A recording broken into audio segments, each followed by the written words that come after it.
What if I told you there is a book that some believe was hidden from humanity for thousands of years? A text that describes unknown beings descending from the sky and sharing knowledge humans were never meant to have.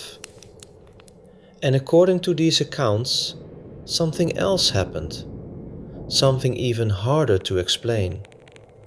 Stories of something not entirely human emerging from that encounter.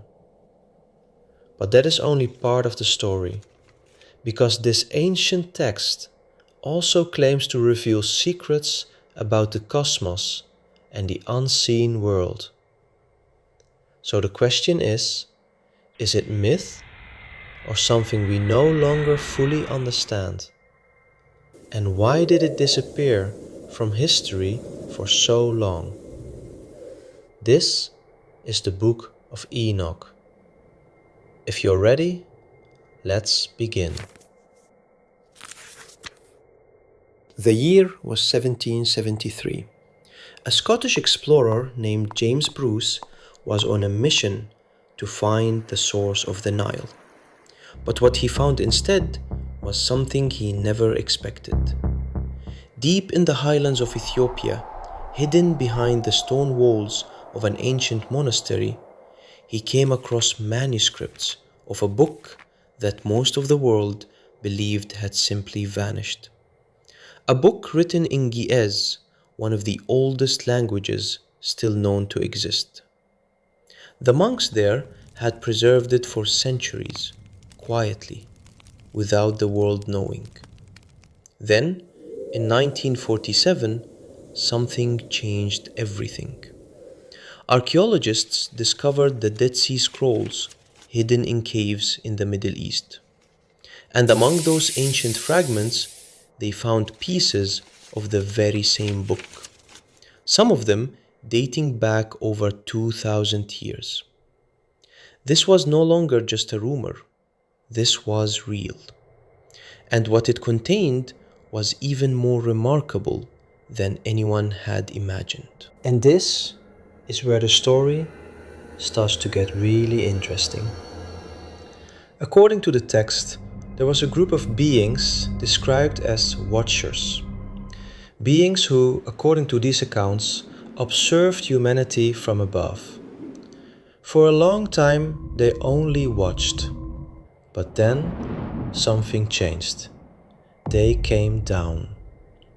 And according to the text, they began to share knowledge that early humans could not have developed on their own so quickly. Knowledge of metalworking, of astronomy, of the movement of the stars. And here is what makes this so difficult to ignore.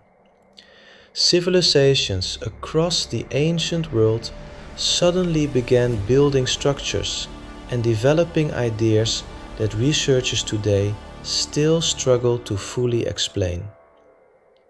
Was it coincidence? Or is there something this ancient text was trying to tell us? But this is where it gets even harder to explain. According to the text, some of these beings did not only share knowledge.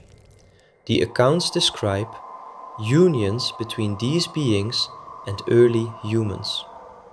And from those unions, something emerged. The text calls them the Nephilim, described as beings of extraordinary size and power. Now here is what makes this truly remarkable. Stories of giants and powerful beings not entirely like us appear across the ancient world. In Mesopotamia, in ancient Greece, in Egypt, and even among indigenous traditions in the Americas. Cultures that had no known contact with one another. Yet somehow they all seem to remember something similar. Is that a coincidence? Or is it something we still don't fully understand? And the text goes even further. It names a specific location, Mount Hermon. According to the ancient accounts, this was the place where these beings first descended. A real mountain that still exists today on the borders of Syria, Lebanon, and Israel. What is particularly striking is that thousands of years later, this same mountain remains one of the most strategically significant locations in the modern world. Whether that connection means anything is something each person must decide for themselves. So what is the Book of Enoch really? An ancient myth? A symbolic story passed down through generations? Or could it be something older and far more mysterious than we have ever been taught? We may never know for certain, but what we do know is that this book survived. Through centuries of silence, through wars and time and forgetting, it survived. And it continues to make people ask questions that history alone cannot answer. Maybe it is just a story, or maybe it is something we were never meant to forget. If you enjoy exploring the mysteries of our past, subscribe to Atlas of the Lost and turn on notifications. We are just getting started.